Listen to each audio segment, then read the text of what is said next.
you, Congressman Ivey. Mr. Speaker, you see behind me a quote from Dr. King that he gave in an interview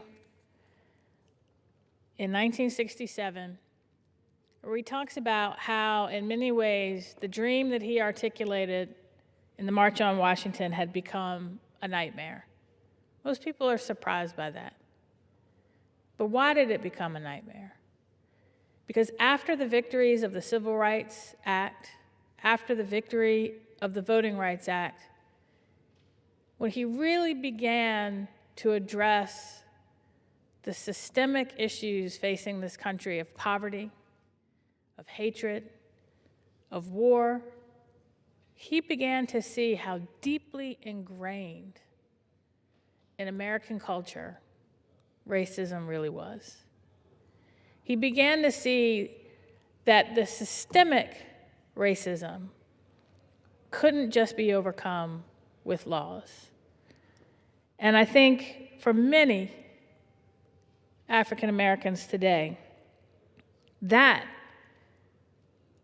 is the heartbreak that we face. When Dr. King spoke at the March on Washington, he said that in many ways, the marchers had come to collect on a promissory note in our Declaration of Independence, written 250 years ago, which promised that all men were endowed by their Creator with the inalienable rights of life, liberty, and the pursuit of happiness. But Thomas Jefferson didn't mean all men. He didn't include the men, women, and children that he owned, including his children and the mother of those children.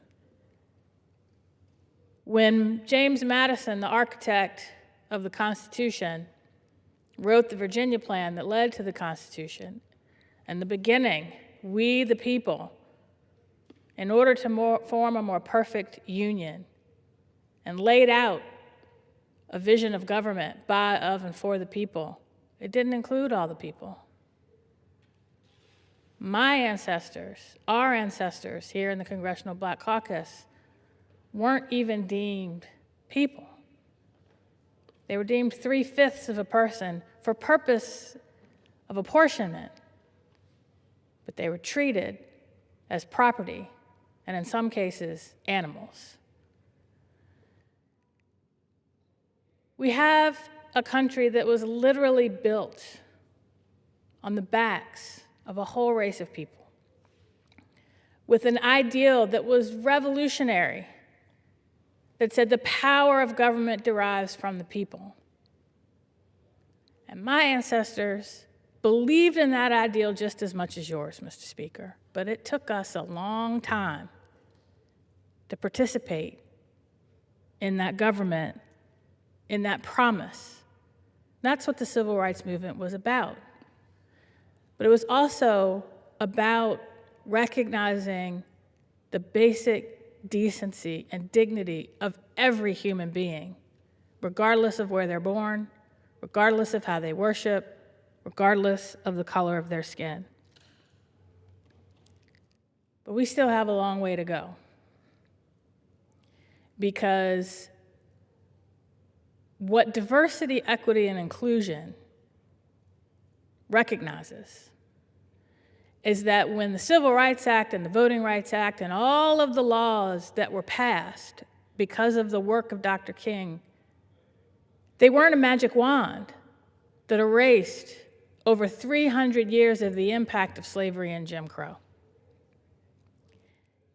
That requires intentional unwinding, to recognize that you have people like my mother's family who her parents, her brothers, her sisters didn't go to school beyond the 8th grade because the state of Mississippi didn't find it important to educate black children, and while the Catholic Church did, only to the 8th grade.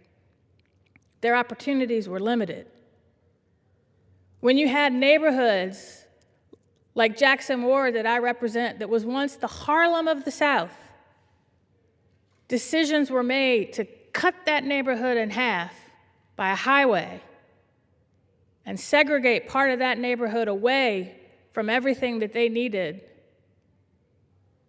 those were intentional decisions that were made, rooted in this community doesn't matter. And so part of the nightmare has been the very things used to try to erase the legacy of Jim Crow and slavery have now been weaponized against that progress. I'll hold that up. And when you see the President of the United States deride the very things used to try to eradicate the legacy of Jim Crow and slavery, to divide again, to wedge, to sow division. This is old as time. Because the history of this country has been, every time we make progress towards the ideal, there's backlash, and it involves three things: violence, propaganda, and voter suppression. My great-grandfather lived through the first backlash.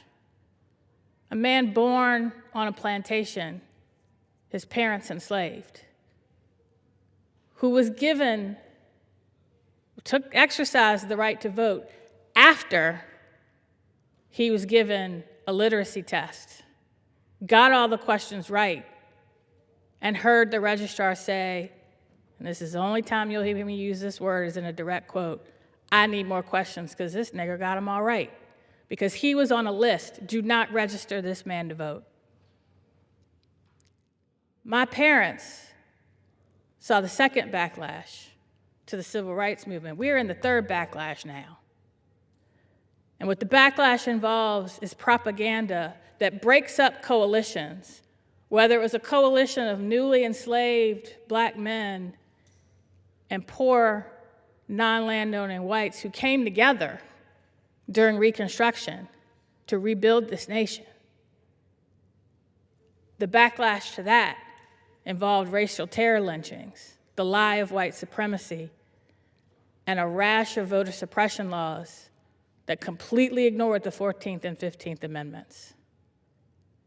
The backlash to the civil rights movement of Dr. King was a Southern strategy that intentionally carved a wedge between black and white communities, intentionally to suppress the vote, and the murder of our leaders who fought to change those laws and to change the system. We're in that backlash right now. And we have a choice, and Dr. King spelled it out. We decide where we go from here. We decide, is it more chaos and division and hatred and propaganda and violence and voter suppression and tyranny where we pit one group against each other to stay in power? That's one choice. Dr. King gave his life for community, where we come together, where we work together, where we uplift each other, we care for one another, we love one another, and we live up to the ideal upon which this country was founded. He died for that because some people found that idea dangerous. We, the Congressional Black Caucus, stand here today recommitted to making his dream a reality. We won't give in to the nightmare. We will not give in to the chaos. And not only will we fight the chaos, we will fight for community. But we can't do it alone. Just like the civil rights movement during Reconstruction, just like the civil rights movement in the 1950s and 60s, it required people coming together from all walks of life, putting aside hatred and division, loving their neighbor and their enemy. We can do that. We need a little love today. We need a little light in the darkness. We need community in the midst of the chaos. We have to do it because while we are fighting the same fights that our parents, our grandparents, and our great-grandparents fought, we cannot leave those fights to our children, our grandchildren, or our great-grandchildren if we expect this country to survive. Because what Dr. King also recognized that now human beings hold the power to destroy each other and to destroy this planet. If we don't get a hold of our hatred, a lot of lives will be destroyed. That is not what Dr. King wanted. That is not what people elect us to do. They elect us to help people and solve problems. They elect us to focus on community. Let's not give in to the chaos. And with that, I yield back.